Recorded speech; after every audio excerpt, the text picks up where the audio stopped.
It's Tuesday, the 2nd of February 2021. Welcome to the Fear and Greed Business Headlines, the business news you need in just 5 minutes. I'm Sean Aylmer. Today's headlines. The Australian housing market is running hot, with prices up across the country and first home buyers flooding into the market.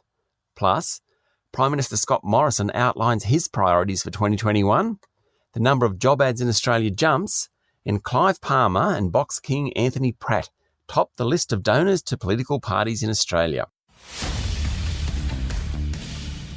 The mortgage market is hot, very hot. Housing finance commitments, offers of loans for home buyers, jumped nearly 9% last month to a record high and are now more than 30% above a year ago. Financing commitments for first home buyers hit a record 25% of the total, and owner-occupiers and investors jumped sharply also. First home buyers, while not necessarily borrowing large sums of money relative to other cohorts, do spend money filling their homes with furniture and fittings and white goods. So it's a healthy sign that they're back in the market. In fact, the number of loan commitments is the highest level since 2009, when the federal government tripled the first homeowners grant. Record low mortgage rates, home buyer incentives and the economic recovery are driving applications for loans. According to CoreLogic, the average price of a dwelling across the country's capital cities rose 0.7% last month and are up 1.7% on a year earlier. That doesn't sound like much, but it's pretty incredible given last year included the worst health pandemic in a century and the first recession in nearly 3 decades. What's the cloud on the horizon? And remember, in economics, there's always a cloud on the horizon. As people take up the offer of loans, debt levels grow and house prices rise even further. It's very possible that the government might wind back some home buying incentives in coming months, or regulators might pressure the banks to tighten up lending standards. At the moment, new responsible lending laws slated for later in the year will actually make it easier for banks to lend money, and the full impact of the loss of immigration is still to pass through to the sector. Finally, at some point in the future, interest rates will start rising. In overseas news, the Myanmar military has launched a coup against the democratically elected government, detaining parliamentarians, including the country's leader and longtime peace activist Aung San Suu Kyi. Australia has condemned the action. Growth in China's manufacturing and services sector continued during January, but at its slowest pace in 7 months. In the United States, growth in manufacturing decelerated at the start of the year, even as employment rose. 2 Israeli banks have paid $137 million to end a tax fraud case with the Australian Tax Office related to the Bonetta family, founders of the nudie juice business.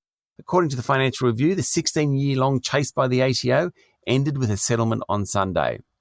And silver, the metal that is, has gone on a run. It's trading around 7-year highs, spurred on by retail investor bulletin boards, which claim that banks have manipulated silver prices, keeping them artificially low. On a fundamental basis, silver is worth more, the investors say. I've no idea whether the claims are right or wrong, but certainly silver prices are higher. On to local news, at this time each year it's tradition for the Prime Minister to lay out his agenda at the National Press Club. And yesterday Scott Morrison said despite one of the toughest years in the nation's history, Australia had started 2021 strongly.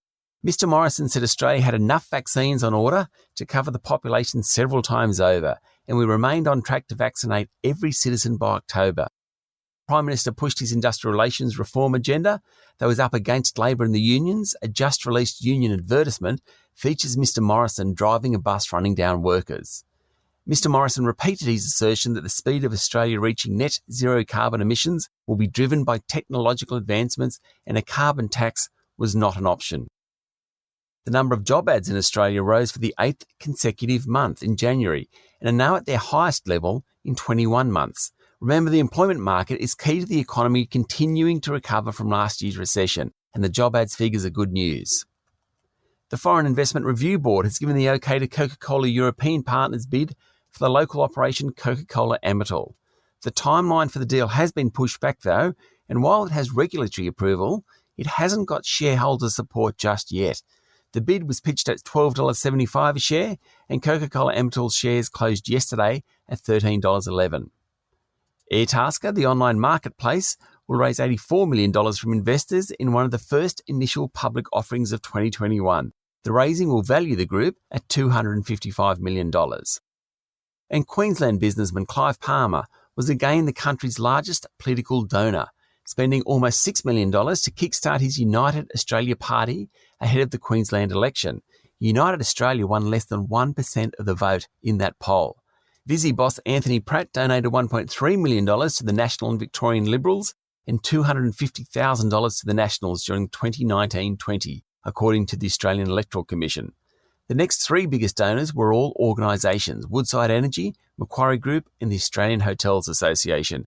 In total, the Labor Party received slightly more than the Liberal Party, followed by the Greens and then the National Party. That's the Fear and Greed business headlines for today. There's more in today's full Fear and Greed podcast, as well as an interview with Steve Finale, the founder and CEO of delivery startup Drive Yellow. I'm Sean Aylmer. Enjoy your day.